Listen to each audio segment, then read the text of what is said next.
আসসালামু আলাইকুম। সবাই কেমন আছেন? আশা করি সবাই ভালো আছেন।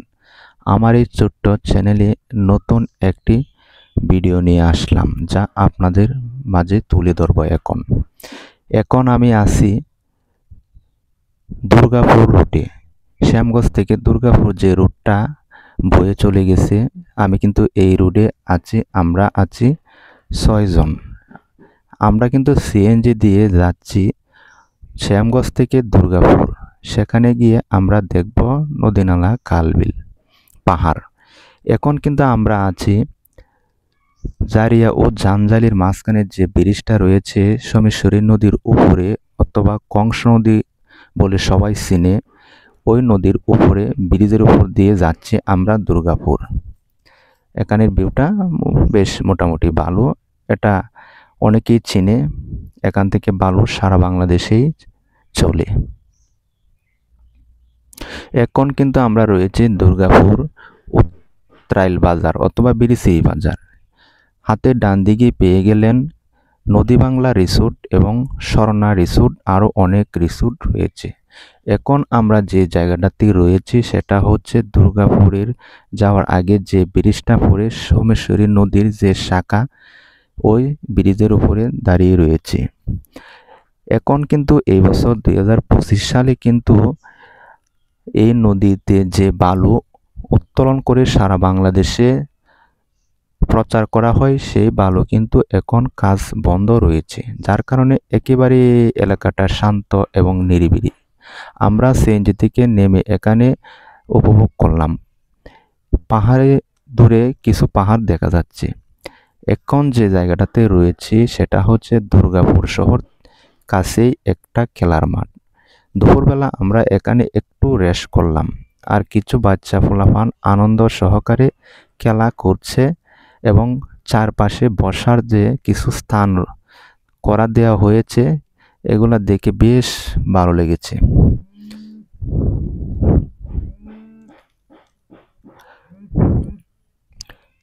দেখেন মাঠটা কত সুন্দর একটা মাঠ। এখন আমরা রয়েছি, এখন যে জায়গাটাতে রয়েছি সেটা হচ্ছে 7 শহীদের স্মৃতি, নেত্রকোনা কমলাকান্দা। আজ আমি এসেছি 7 শহীদের স্মৃতি, নেত্রকোনা কমলাকান্দা লেঙ্গুরা। এখানে রয়েছে বাংলাদেশের শেষ সীমানা ও বর্ডার, পাহাড় ও নদী। এখানে আমাদের গর্ব ও অবস্থিত 7 শহীদের স্মৃতি, যা মুক্তিযুদ্ধের এক বেদনাময় কিন্তু গর্ববোজ্জ্বল অধ্যায় বহন করেছে তারা। এই যে ব্রিজটা দেখতে পাচ্ছেন, এটা কিন্তু সম্পূর্ণই ইন্ডিয়া।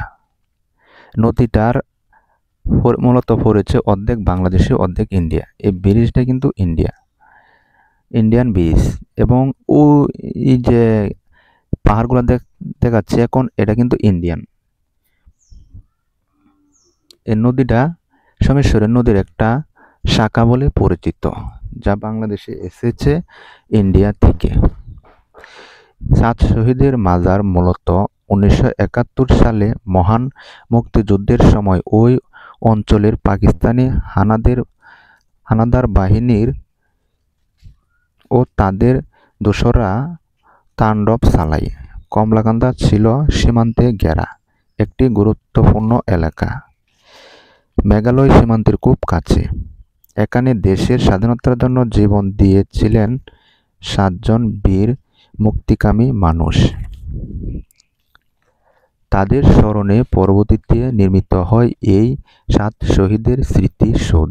অনেকে একে মাজার বলে অভিহিত করেন, কিন্তু এটি ধর্মীয় মাজার নয়, এটি আসলে একটি শহীদ স্মৃতি ফলক।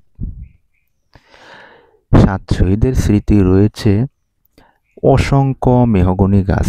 আমরা যে কয়জন গিয়েছিলাম আনন্দ সহকারে ভিডিও করছি, ছবি তুলছি। অনেক দর্শনার্থী সেখানে ভিড় করে তারা দেখছে, আনন্দ উল্লাস করছে এবং কেউ ভিডিও এবং ফটো তুলছে। এখানে প্রতি বছর 26 মার্চ, 16 ডিসেম্বর এবং স্থানীয়ভাবে বিভিন্নভাবে দিনে মানুষ শ্রদ্ধা জানাতে এসে থাকেন। ওই ব্যানারটা কিন্তু সতর্কবার্তা বিজিবিদের, এটা কিন্তু পার হওয়া যাবে না কোনো মুহূর্তেই। কমলাকান্দা সীমান্তের সৌন্দর্যে ঘেরা চারপাশের সবুজ পাহাড়, নীলচে নদী ও আর ভারতের মেঘালয়ের সীমান্তের দৃশ্য একে আরো মেঘময় করে তুলেছে। এই 7 শহীদের স্মৃতি শুধু কমলাকান্দা নয়, পুরো বাংলাদেশের গর্ব। তাদের আত্মত্যাগ আমাদের মনে করে দেয় স্বাধীনতা কখনো বিনামূল্যে আসেনি। আবারও কিন্তু ওই ব্রিজটা দেখাচ্ছি। এই ব্রিজটা কিন্তু সম্পূর্ণ ইন্ডিয়ানদের, এটা একটা ছোট ইন্ডিয়ানদের রাস্তা। এই রাস্তা দিয়ে আমি দেখেছি সিএনজি এবং মোটরসাইকেল, এবং একজন লোকও কিন্তু ওই রাস্তা দিয়ে একটা ছাতা দিয়ে হেঁটে যাচ্ছে। সম্ভবত দেখা যাচ্ছে না, হালকা কিছু দেখা যাচ্ছে। ওই যে দেখেন, আমাদের ডাকও কিন্তু তারা শুনতে পাচ্ছে, অনেকে কিন্তু তাদেরকে ডাকছে। আর ব্রিজের ওই পাশে, ডান পাশে কিছু মহিলা থালা বাসন ওই নদীতে পানি দিয়ে ধুচ্ছে। এগুলো কিন্তু আমরা নিজের চোখে দেখছি। আসলে এই জায়গাটা নিজের চোখে না দেখলে বোঝা যায় না কত সুন্দর একটা মেঘালয় পাহাড়।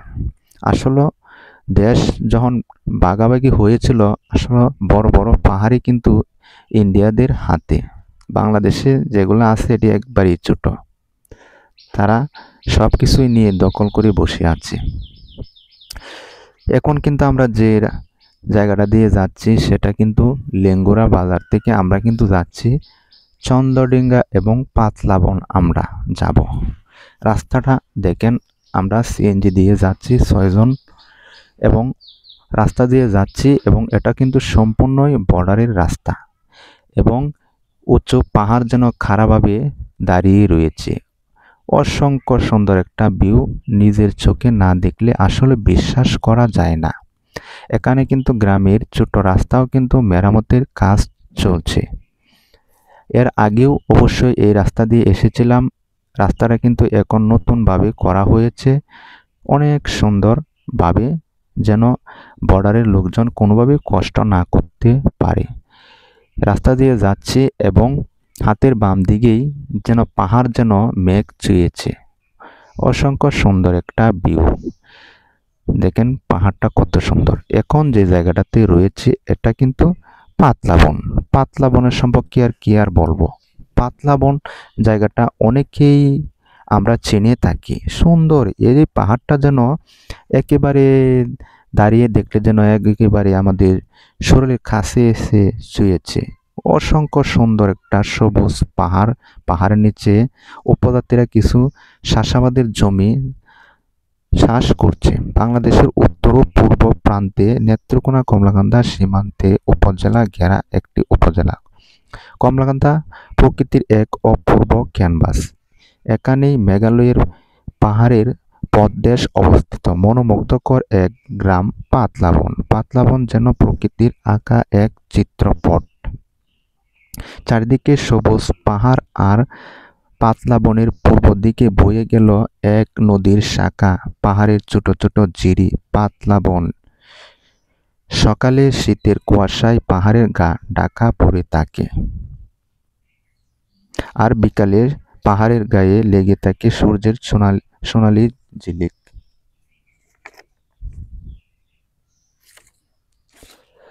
পাতলাবনের বড় আকর্ষণ হলো এর প্রকৃতি নৈসর্গিক সৌন্দর্য। পাহাড়ের ঢাল ও বয়ে আসা ঝর্ণা, আর চারপাশে ঘন সবুজ বন। বর্ষাকাল আসলেই পাহাড়ি ঢল নেমে থাকে।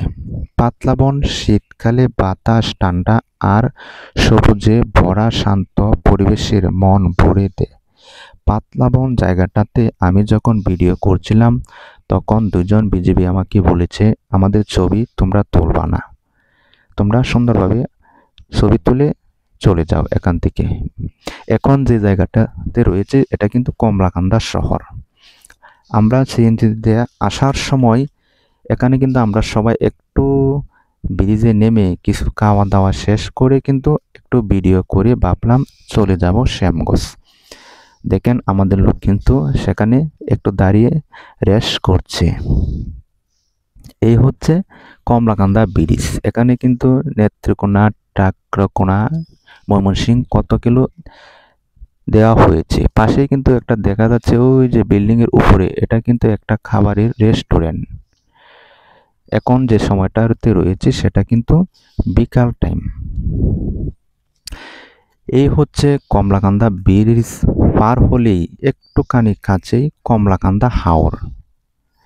এটা হাওর নামেই পরিচিত, যেহেতু কমলাকান্দা শহরটাই শুধু দেখা যাচ্ছে, চতুর্দিকে যেন একটা হাওরের মতো বলবো না, হাওরই, যেহেতু পানি এখনো রয়েছে। হাওর, ওই রাস্তার পাশেই একটা জলডাঙ্গা খাবারের রেস্টুরেন্ট নতুনভাবে তৈরি করা হয়েছে। বিকাল টাইমে দেখলাম অসংখ্য পর্যটক এখানে মোটরসাইকেল নিয়ে এসেছে, কেউ আবার সঙ্গী নিয়ে এসেছে, কেউ আবার ফ্যামিলি নিয়ে এসেছে। অসংখ্য সুন্দর একটা জায়গা, পানির উপরে নির্মিত হয়েছে রেস্টুরেন্টটা, জলডাঙ্গা রেস্টুরেন্ট। আমি ভাবলাম যেহেতু আমরা চলে যাচ্ছি, এটা সন্ধ্যার সময় একটু ভিডিও করে চলে যাব। ভালো থাকবেন সবাই।